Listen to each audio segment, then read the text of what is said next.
Hi, this is Margaret Lenker here at the USC Annenberg School for Communication and Journalism. I'm here with Claire Goodman, a food Instagrammer.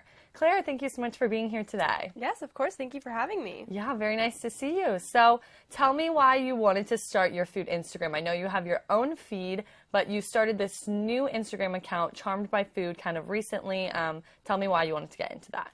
Yeah, so I've only had it for a few months, but I wanted to get into it because I love food. I think I was kind of bombarding my own personal followers with the amount of food posts that I was doing. And I kind of wanted just a place where I could go and post my food and know that that was its sole purpose. And also, as I am finishing up my college career, I really wanted to kind of have an opportunity to brand myself and my image, and I love food, so I just kind of went with it. Totally. So I know a lot of the times you go out to different restaurants to try new dishes, but you do cook a lot of your own food, and I was lucky enough to get the chance to eat one of your meals. So why don't we take a look at that video, and you can tell me a little bit about this stuffed chicken breast that you made me. Yeah, of course. Oh, here we go. Okay, so we started with the chicken, and then you made this, you sauteed the spinach, right? Yeah, just salt and peppers, simple, just kind of sauteed it, and then you don't want it to wilt down too much because then it will just get watery and have that kind of briny finish. But then you just add some ricotta, and honestly, it makes probably one of my favorite combinations. Cheese and a vegetable. Doesn't really get much better than that. Yeah, and the chicken part, that part seemed a bit difficult to me, but the rest I think I can definitely replicate. Yeah, it's easier when you slice the chicken breast straight in half, but it makes it hard to keep them together. But if you're a little privy with a knife, you know how to slice them open, stuff it in there, and then just kind of add whatever you want, whatever flavors you like. It makes it kind of easy to do whatever you want.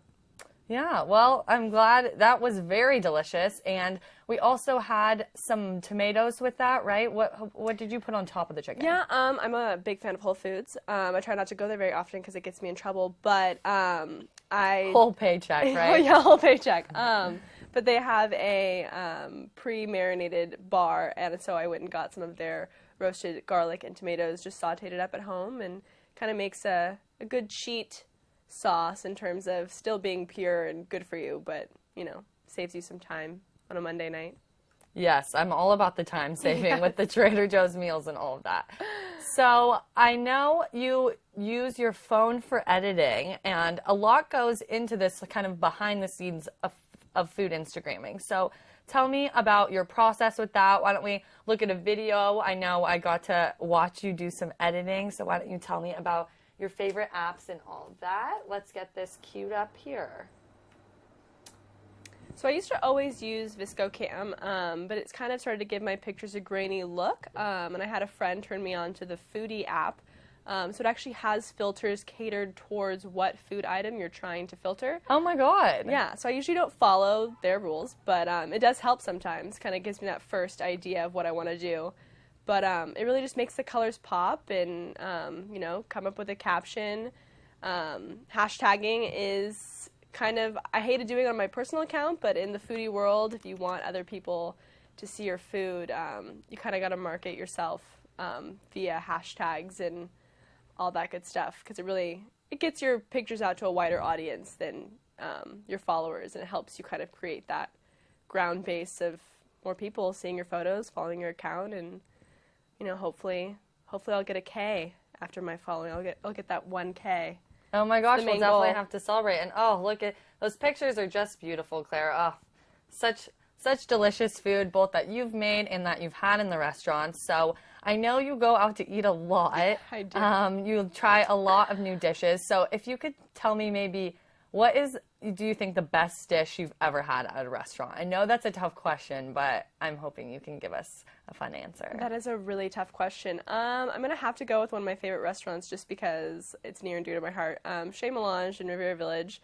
I probably hang out there too much, but I just love their menu. It's eclectic, it's seasonal, and they have a poncho burger. And as someone who has loved burgers for her entire life, they're my weak spot.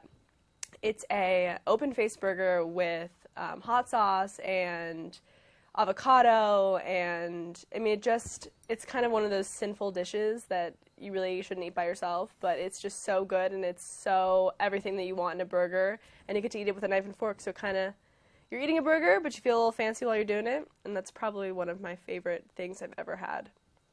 That sounds delicious. I'm getting hungry here just thinking about that.